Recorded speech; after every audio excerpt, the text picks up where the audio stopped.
Trump crams in one more attack on a witness before gag order is reimposed. Last week, Judge Tanya Chutkan administratively stayed the gag order in Donald Trump's election interference case in federal court in D.C. The former president celebrated by attacking both Special Counsel Jack Smith and former White House Chief of Staff Mark Meadows over rumors that he'd testified to the grand jury under a grant of immunity. Some people would make that deal, but they are weaklings and cowards, and so bad for the future our failing nation. I don't think that Mark Meadows is one of them, but who really knows, he wrote ominously.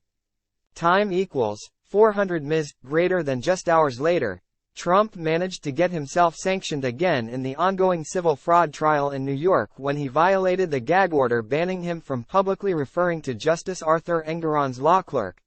This put Trump's lawyers John Lauro and Todd Blanche in an awkward position as they stared down the Saturday deadline to explain to Judge Chutkan why she should stay the gag order pending review by the D.C. Circuit.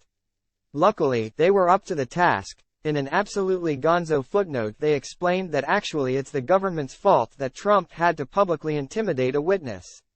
Or perhaps the media is to blame. In any event, gag orders are bad because they prevent a criminal defendant from publicly shit-talking a witness and discouraging him from testifying. Okay, Your Honor, recent leaks regarding Meadows' alleged testimony, which received wide media attention, demonstrate why the gag order is unworkable. If the gag order had been in effect, President Trump would have been unable to respond to, or rebut, the false claims about his interactions with his former chief of staff, an issue that is important to many Americans in connection with the 2024 election. The key question is, for what legitimate constitutional purpose? It is not as though President Trump started the recent national discussion on Meadows. The media did that itself. Presumably prompted by a source other than President Trump. The gag order would not have done anything to prevent a national discussion of this issue during a campaign.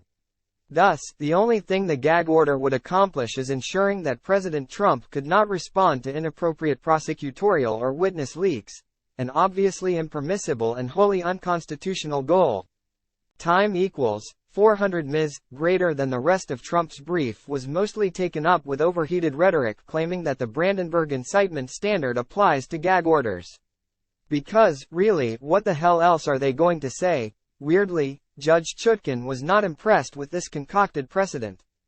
Time equals 400 ms. Greater than, as the court has explained, the First Amendment rights of participants in criminal proceedings must yield, when necessary, to the orderly administration of justice, a principle reflected in Supreme Court precedent, the federal rules of criminal procedure, and the local criminal rules, she wrote last night, denying the requested stay. And contrary to defendant's argument, the right to a fair trial is not his alone, but belongs also to the government and the public.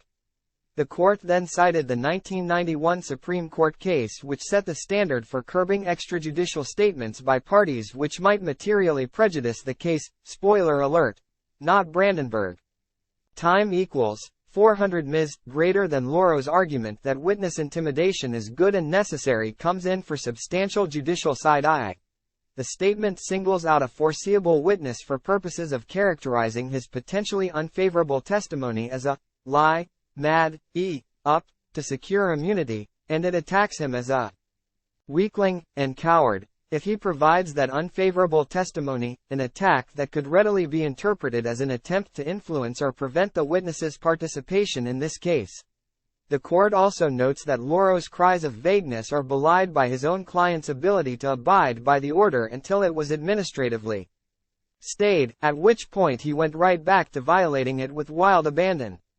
There's also the fact that prosecutors have already turned over a witness list, which rather undercuts the claim that Trump couldn't possibly guess which of his political enemies are okay to aim his mob at. With Pacer down for maintenance last night, Trump was able to get in one more hit on a witness before the gag order officially dropped. I called Bill Barr dumb, weak, slow-moving, lethargic, gutless, and lazy. Our rhino WHO couldn't do the job. He just didn't want to be impeached, which the radical left lunatics were preparing to do. I was tough on him in the White House, for good reason, so now this moron says about me, to get even, his verbal skills are limited. Well, that's one I haven't heard before. Tell that to the biggest political crowds in the history of politics, by far. Bill Barr is a loser. Now he's back to inchoate screaming that the corrupt Biden administration just took away my First Amendment right to free speech, in cahoots with the very biased, Trump-hating judge in D.C., who should have recused herself due to her blatant and open loathing of your favorite president, me.